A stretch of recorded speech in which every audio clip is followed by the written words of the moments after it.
Hello बच्चों, मैं अर्पित आप सभी लोगों का अपने चैनल साईनाथ क्लासेस में स्वागत करता हूं।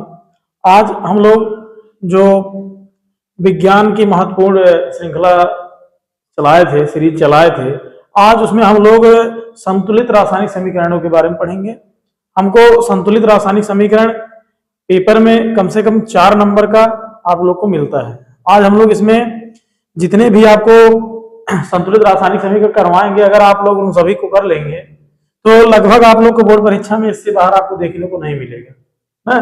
तो आप लोगों को जितना हम करवाएंगे आप लोग आज उसको बेहतरीन ढंग से करिए और सीखिए और रिवीजन करते रहिए। इसमें आप लोगों को अगले लेक्चर में हम समीकरण संतुलित करना आप लोग को सिखा चुके हैं, लेकिन फिर से आज कुछ हमें महत्वपूर्ण क्वेश्चन मिल गए थे तो हमने सोचा आप लोगों को उसको करवा दिया जाए, जिससे आप लोग बोर्ड परीक्षा में कोई दिक्कत ना हो ना, जिससे आप लोगों को कोई बोर्ड परीक्षा में दिक्कत ना आए। इसलिए हम लोग आज शुरू करते हैं। सबसे पहले इसमें हम लोग को संतुलित करने के लिए दिया है जिंक है। अगर जिंक की क्रिया H2SO4 मतलब सल्फ्यूरिक अम्ल से कराया जाएगा तो हमको क्या मिलता है, जिंक सल्फेट और हाइड्रोजन मिलता है। इसमें देखो हम लोग को करना क्या है, इसमें आपको कुछ पूछेगा नहीं, आपको कहेगा कि निम्नलिखित रासायनिक समीकरण को संतुलित कीजिए या निम्न को संतुलित कीजिए, ऐसे करके देख पूछेगा। तो सबसे पहले हम लोग संतुलित करने में आपको एक दिन बताए थे कि संतुलित करने में सबसे पहले जो हम लोग करते हैं उसमें होता है कि पहले हम देखते हैं कि अभिकारक की तरफ और उत्पाद की तरफ, मतलब जो तीर का चिन्ह बना है इसके दोनों तरफ कितने कितने परमाणु सबको गिन लेते हैं। सबसे पहले ये देखिए आप में केवल अनुमान विधि है, तो अनुमान विधि में सबका अनुमान अलग अलग तरीके से होता है। जो हम लगाते हैं उसको हम आपको बता रहे हैं। सबसे पहले इसमें हम लोग करते हैं जिसमें सबसे कम परमाणु, जिसमें क्या होते हैं सबसे कम परमाणु होते हैं, सबसे पहले उसको हम संतुलित करते हैं। फिर उसके बाद अधिक परमाणु वाले को संतुलित करते हैं। कम परमाणु वाले को संतुलित करने का फायदा क्या होता है कि कभी कभी हमें कम परमाणु वाले संतुलित करने पर अधिक परमाणु वाले अपने आप संतुलित हो जाते हैं ना। उसके बाद हाइड्रोजन और ऑक्सीजन को सबसे लास्ट में संतुलित करते हैं। तो हम लोग शुरू करते हैं संतुलित करना। सबसे पहले देखेंगे अभिकारक और उत्पाद दोनों तरफ कितने कितने तत्व हैं। तो पहले क्वेश्चन में हम लोग देख रहे हैं जिंक इधर अकेला है, इधर जिंक अकेला है। SO4 इधर भी अकेला है, SO4 इधर भी अकेला है। हाइड्रोजन 2 इधर भी है, हाइड्रोजन 2 इधर भी है। इसका मतलब कि ये रासायनिक अभिक्रिया पहले से ही संतुलित है, इसको हमको संतुलित करने की कोई आवश्यकता नहीं है। ये क्या है, संतुलित रासायनिक समीकरण, संतुलित रासायनिक समीकरण। ये क्या है, संतुलित रासायनिक समीकरण को पहले से ही मिल चुका है, इसमें कुछ संतुलित करने की आवश्यकता नहीं थी, पहले से ही संतुलित है। दूसरे क्वेश्चन में देखते हैं, इधर देख रहे हैं Ba अकेला है, Ba अकेला है, Cl इधर 2 है, Cl इधर 1 है। अब हमको क्या मिला कि इस तरफ Cl जो है, क्लोरीन जो है Cl इधर कितना था 2, इधर Cl हमको कितना मिला है 1। उसके बाद देखते हैं हाइड्रोजन, हाइड्रोजन इधर 2 उधर 1 ही है। इसका मतलब हाइड्रोजन भी इधर कितना है 2 है और हाइड्रोजन इधर कितना है 1 है। तो SO4 इधर देखिए आपको अकेला है, तो इसका मतलब यहाँ पर केवल कौन कौन संतुलित नहीं है, हाइड्रोजन और क्लोरीन संतुलित नहीं है। तो हाइड्रोजन और क्लोरीन देख रहे हो इधर 2-2 हैं और इधर 1-1 है। ये बताइए हम इसमें क्या करें कि ये 2 बन जाए। 2 कब बनेगा, जब इसमें हम क्या करें 1 में 2 का गुणा कर दें। इसका मतलब क्या है कि इधर हमको क्या कर देना है 2 का गुणा कर देना। अगर मान लो इधर हम 2 का गुणा कर दे रहे हैं तो क्या हो जा रहा है, इधर रासायनिक समीकरण क्या हो जा रहा है, संतुलित हो जा रहा है। ये आपका क्या हो गया, अब आपको क्या मिल गया, संतुलित रासायनिक समीकरण मिल गया ना। तो ऐसे संतुलित करना, अनुमान लगाना है। अब इधर देखिए, इसमें देखिए कि ये इधर अकेला, कि इधर भी अकेला है और Cl इधर भी अकेला है, Cl इधर भी अकेला है। O3 इधर देखो, O कितनी बार इधर 3 बार है। अब इधर O कितनी बार है, मतलब ऑक्सीजन कितनी बार है 2 बार है। इसका मतलब क्या हुआ कि इधर ऑक्सीजन 2 है, इधर ऑक्सीजन 2 है, इधर ऑक्सीजन 3 है। तो जब भी कभी आप लोग समझ लीजिए कि जब भी कोई क्या आ जाए, विलोम आ जाए, विलोम कहना है, विलोम कहने का मतलब क्या हुआ कि जैसे सम संख्या ना आए, विषम संख्याएं आ जाए। जैसे ही विषम संख्याएं आ जाएंगी तो उसमें आप लोग को क्या देखना पड़ेगा, विषम संख्याओं में आप लोग समझ लीजिए कि हमको तिरछा गुणा कर देना, कुछ नहीं करना है। इसमें क्या कर देना है, तिरछा गुणा कर देना है। मतलब इधर ऑक्सीजन 3 है, इधर 2 है, तो अब क्या करेंगे, इधर वाले में 2 का गुणा कर देंगे, इधर वाले में 2 का गुणा कर देंगे। इसका मतलब ऑक्सीजन इधर 3 है, इधर हमको 2 का गुणा कर देना है, इधर ऑक्सीजन 2 है, इधर कितना कर देना 3 गुणा। अब देखिए एक चीज ध्यान दीजिए, पहले आपको यहाँ पर K और Cl संतुलित थे, लेकिन अब पोटेशियम और Cl की संख्याएं संतुलित नहीं है, क्योंकि यहाँ पर अब क्या हो गया, पोटेशियम 2 हो गया, क्लोरीन भी 2 हो गया, और इधर पोटेशियम एक एक ही रह गया। इसको संतुलित करने के लिए अब हम लोग क्या करेंगे, इधर भी 2 का गुणा कर देंगे। अब देखिए आपको इधर 2 के 2 Cl 3 दूनी 6 हाइड्रोजन, इधर भी देख लीजिए 2 के 2 Cl 3 दूनी 6 ऑक्सीजन। आपको अब देखिए ऑक्सीजन आपको क्या मिल रहे हैं, संतुलित मिल रहे होंगे। इस प्रकार हम लोग संतुलित करेंगे। अब अगला क्वेश्चन हम लोग संतुलित करते हैं CH4 प्लस O2 और CO2 प्लस H2, ये हमारे पास समीकरण है। इसमें हम देखेंगे, इधर देखिए कार्बन कितना है, अकेला है, इधर भी कार्बन अकेला है, कोई दिक्कत नहीं। इधर हाइड्रोजन देखिए 4, इधर हाइड्रोजन 2, एक मतलब हाइड्रोजन आपको मिल गया।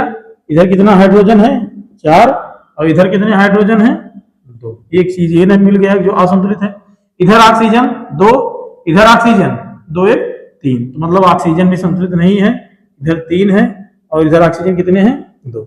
देखिए इसको संतुलित करने के लिए हम लोग करेंगे क्या, सबसे पहले कम संख्याओं वालों का संतुलित करते हैं। अब देखिए यहाँ पर 4 2, इधर कितने हैं, 2 और 3, तो चाहे पहले इसमें जो भी संतुलित कर दीजिए, 2 3 2 4 आ रहे हैं, इसे भी संतुलित आप कर सकते हैं। तो हम संतुलित कर दे रहे हैं, मान लीजिए पहले हाइड्रोजन को संतुलित कर दे रहे हैं।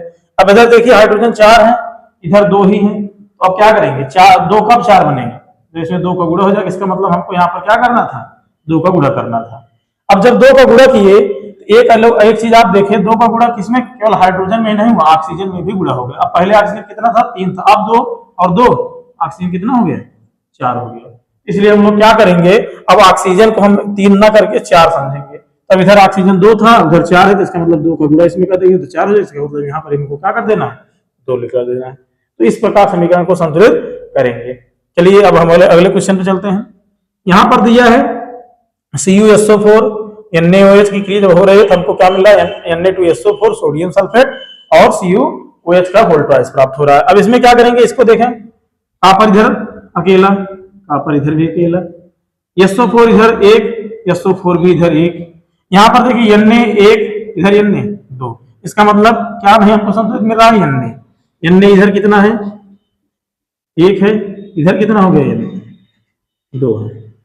इधर देखिए OH 1, हाइड्रोक्साइड आयन जो है 1, इधर OH कितने हैं, 2, तो इसका मतलब 1 2, यही संतुलित नहीं है। अब इधर देखिए यहाँ पर सोडियम भी 2 था, OH माइनस आयन भी 2 था, यहाँ पर Na 1 है, OH माइनस भी 1 है। इसलिए इसको संतुलित करने के लिए आप लोग पता है कि अब इधर 2 2 है, इधर 1 1 है, तो इसलिए हमको क्या करना पड़ेगा, इसमें 2 का गुणा कर दें, इसमें भी 2 का गुणा कर देंगे तो क्या हो जाएंगे, दोनों भी संतुलित मिल जाएंगे। इसलिए क्या करेंगे, यहाँ पर सोडियम के आगे 2 लिख देंगे। अब देखिए इधर देखिए कॉपर अकेला, इधर भी आपको कॉपर अकेला मिल रहा है, SO4 इधर भी अकेला है, SO4 इधर भी अकेला आपको मिल रहा है। अब इधर देखिए सोडियम इधर भी 2, सोडियम इधर भी 2, OH माइनस आयन जो था वो भी 2 इधर है और 2 भी इधर है। तो आप लोगों को क्या मिल गया, ये आप लोगों को संतुलित रासायनिक समीकरण मिल गया। अब अगले क्वेश्चन पे हम लोग चलते हैं, चलिए देखते हैं। अब देख रहे हैं यहाँ पर Fe अकेला है, Fe 3 है, इसका मतलब Fe संतुलित नहीं, इधर मतलब Fe कितना है, 1, और इधर Fe कितना है, 3, ये संतुलित नहीं है। अब इधर देखें हाइड्रोजन इधर कितना, 2, इधर भी हाइड्रोजन 2, इसका मतलब हाइड्रोजन संतुलित है, रहने दीजिए उसको लिखने के लिए। ऑक्सीजन इधर 1, ऑक्सीजन इधर 4। अब देखिए ऑक्सीजन इधर 1 ही है और ऑक्सीजन इधर 4 है। अब देखिए पहली बात तो Fe संतुलित नहीं है, तो Fe को हमको संतुलित करना चाहिए। इधर 1 है, इधर 3 है, इधर ये 1 है, इधर 4 है। अब बताइए ऑक्सीजन 4 कब हो सकता है, उधर 1 है, इधर 4 है, कब ऑक्सीजन 4 होगा, जब हमको यहाँ पर क्या करेंगे, 4 का गुणा करेंगे। जैसे ही 4 का गुणा कर रहे हैं, ऑक्सीजन इधर भी 4 हो गया और इधर भी 4 हो गया, इसलिए यहाँ पर क्या कर देना, 4 का गुणा कर देना। अब देखिए 4 का गुणा करने से हाइड्रोजन पहले संतुलित था, 2 इधर भी थे, 2 उधर भी थे। अब हाइड्रोजन इधर कितने हो गए, 4 2 8, अब इधर अब कितने हैं, 2 ही, इसलिए हमको यहाँ पर भी क्या करना पड़ेगा, 4 का गुणा करना पड़ेगा। देखिए हाइड्रोजन असंतुलित हो गया, ऑक्सीजन संतुलित होगा, बचा क्या है, Fe इधर अकेला 1 है, इधर कितना है, 3, तो Fe 3 कब होगा, जब 1 में 3 का गुणा कर देंगे, तो हमको क्या मिल जाएगा, Fe में क्या मिल जाएगा, 3 का यहाँ पर गुणा कर देंगे, तो अब देखिए Fe 3 हो गया, Fe 3 इधर भी हो गया। हाइड्रोजन 4 दूनी 8 हाइड्रोजन इधर, 4 दूनी 8 हाइड्रोजन इधर, 4 ऑक्सीजन इधर, 4 ऑक्सीजन इधर, तो आप लोगों को क्या मिल गया, ये भी आपके जो रासायनिक समीकरण है वो संतुलित हो गए ना। ठीक है, अब अगले क्वेश्चन पे चलते हैं। देखिए कार्बन इधर भी अकेला है और कार्बन इधर भी अकेला है, ऑक्सीजन भी इधर एक है, ऑक्सीजन भी इधर एक है, लेकिन हाइड्रोजन इधर 2 है, इधर 3 1 4 है। तो अब क्या करेंगे, इधर बताइए हाइड्रोजन कितने हैं, 2, इधर हाइड्रोजन कितने हैं, 4। इसलिए क्या करेंगे, अब हाइड्रोजन को भी हम संतुलित कर लेंगे। अब बताइए 4 को संतुलित करने के लिए क्या करेंगे, 2 का गुणा कर देंगे। तो क्या हो जाएगा, 2 दूनी 4, इसका मतलब यहाँ पर करना क्या है, 2 का गुणा करना है। तो इस प्रकार आप लोग रासायनिक समीकरण को संतुलित कर सकते हैं। देखिए संतुलित करने में आप लोग बस एक ही चीज दिमाग में रखनी है कि सबसे पहले हम लोग कम परमाणु वाले को संतुलित करेंगे, जिसमें परमाणु संख्या सबसे कम होंगी पहले उसको संतुलित कर लेंगे, फिर उसके बाद अधिक वाले परमाणु अपने आप संतुलित हो जाते हैं, अगर नहीं हो रहे हैं तो उनको क्या करेंगे, संतुलित कर लेंगे। तो इसी प्रकार हम लोग संतुलित कर सकते हैं। चलिए ठीक है, अब हम लोग चलते हैं नेक्स्ट क्वेश्चन। आप लोगों का नेक्स्ट क्वेश्चन है BaCl2 बेरियम क्लोराइड है और Al2SO4 का होल्थाइड मतलब एल्युमिनियम सल्फेट है। इन दोनों को जब क्रिया हो रही है तो हमको बेरियम सल्फेट और एल्युमिनियम ट्राइक्लोराइड प्राप्त हो रहा है। अब यहाँ पर हम लोग देखेंगे सबसे पहले सबसे कम परमाणु किसमें है। तो देखिए इधर Ba1 है, कोई दिक्कत नहीं है। Cl इधर 2, इधर Cl 3, इसका मतलब इधर ये 2 है, इधर 3 है, इसका मतलब संतुलित नहीं, इसको हम क्या करेंगे, संतुलित करेंगे। तो लिख ले रहे हैं Cl इधर 2 हो गया, इधर Cl कितना हो गया, 3। उसके बाद अगला देखें Al2 इधर 2, Al इधर 2 हो गया, इधर Al 1 हो गया, मतलब Al भी संतुलित नहीं है। Al इधर कितना है, 2, इधर Al कितना है, 1। और उसके बाद देखिए SO4 इधर 3 है, इधर SO4 अकेला है, मतलब ये भी संतुलित नहीं है। SO4 इधर कितना है, 3 है, इधर SO4 कितना है, 1 है, इसका मतलब ये संतुलित नहीं है। सबसे पहले हम लोग क्या करेंगे, सबसे कम वाले को संतुलित करेंगे। अब देख लीजिए इधर Cl2, इधर Cl3, छोड़ दीजिए, इधर Al2, इधर Al1, मतलब 1 2 सबसे कम आपको मिल गया, 1 2। इधर देखिए SO4 3, इधर देखिए 1, तो 1 2 सबसे कम मिल गया। पहले इधर 2 है, इधर 1 है, इसलिए हम लोग क्या करेंगे, यहाँ पर 2 का गुणा कर देंगे।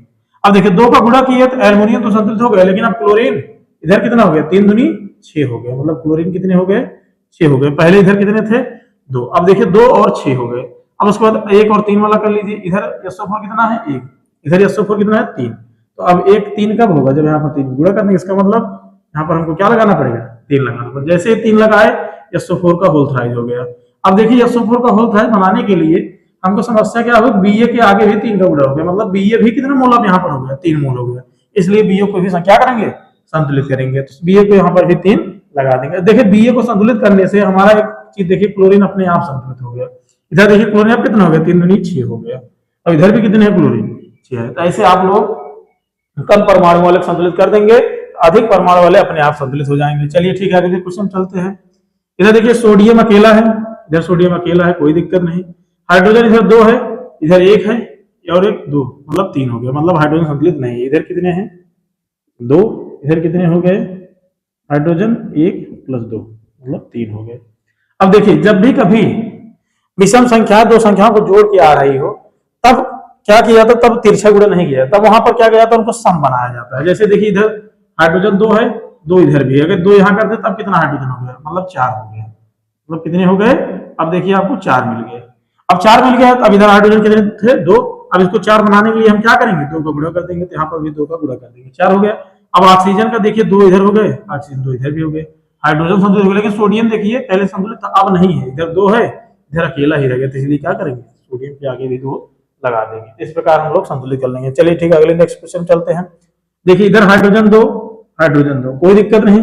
ऑक्सीजन इधर 1, ऑक्सीजन इधर 2, देखिए ऑक्सीजन संतुलित नहीं है, तो इसको करने के लिए क्या करेंगे, ऑक्सीजन इधर 2 है, इधर अकेला है, इसलिए क्या करेंगे, अब 2 का अगर इधर हम गुणा कर दें तो देखिए ऑक्सीजन 2 हो गया। लेकिन एक चीज देखिए, पहले हाइड्रोजन संतुलित था, इस 2 के गुणे होने के कारण क्या हो गया, पहले हाइड्रोजन 2 ही मोल था, अब कितने हो गए, 2 2 4, मतलब 2 दूनी 4, इधर 4 मोल हो गए, इधर 2 ही मोल रहेंगे। तो इसलिए अब क्या करेंगे, हाइड्रोजन को भी संतुलित कर लेंगे। तो इसलिए यहाँ पर क्या कर देंगे, 2 का गुणा कर देंगे, तो हमारा हाइड्रोजन भी आप लोगों को संतुलित मिल जाएगा। चलिए नेक्स्ट क्वेश्चन पर देखिए, यहाँ पर क्या है, हाइड्रोजन सल्फेट है H2S, और ऑक्सीजन के साथ क्रिया करके SO2 बना ले रहा है और H2O बना ले रहा है। ठीक है, चलिए देखते हैं। हाइड्रोजन इधर 2, हाइड्रोजन 2, कोई दिक्कत नहीं। सल्फर 1, कोई दिक्कत नहीं। ऑक्सीजन 2, ऑक्सीजन 2 1 3, मतलब ऑक्सीजन संतुलित नहीं। अभी आपको इसके जस्ट पहले क्वेश्चन बताए थे कि जब कभी क्या हो जाए, विषम संख्या क्या हो, 1 और 2 ऐसे जोड़ के आए, तब क्या होगा, तब तिरछा गुणा नहीं करेंगे, मतलब 2 का 3 का गुणा, 2 का इधर 3 का गुणा इधर, ऐसे नहीं करेंगे। तब उनको संतुलित बनाने के लिए पहले उनको सम बनाएंगे, तब हमारा अपने आप संतुलित हो जाएगा।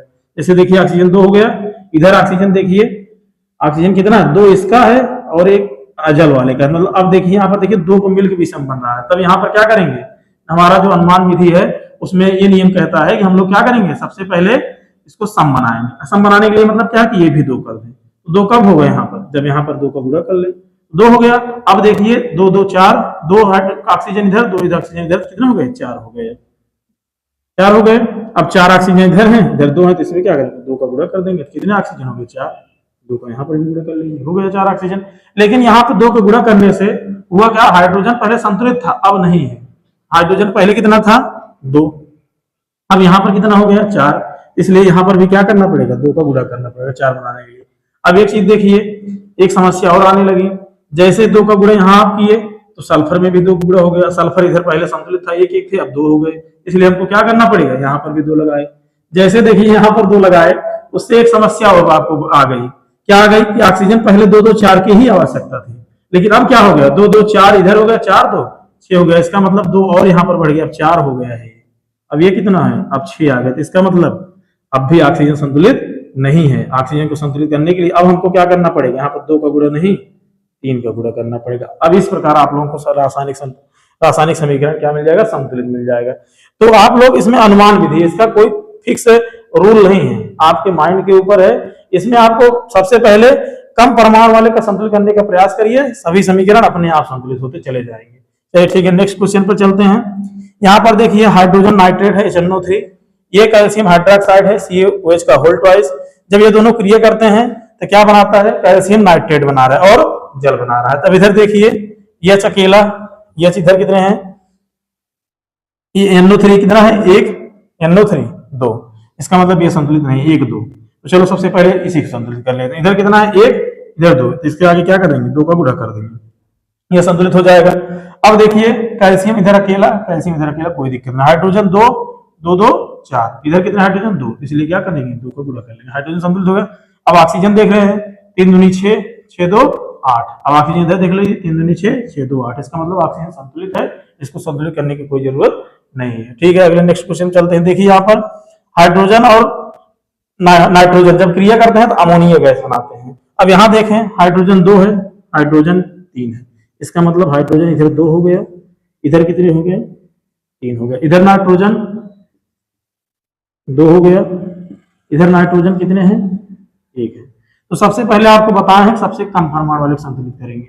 देखिए इधर नाइट्रोजन कितने हैं 2, इधर 1, तो सबसे छोटी संख्या ये मिल रही है 2 3 से छोटी है, तो इसको करेंगे। अब इधर देखिए 2 है, इधर 1 है, इसलिए हमको क्या करना पड़ेगा यहाँ पर 2 का गुणा कर दे, तो 2 का गुणा करेंगे तो नाइट्रोजन देखिए संतुलित हो गया।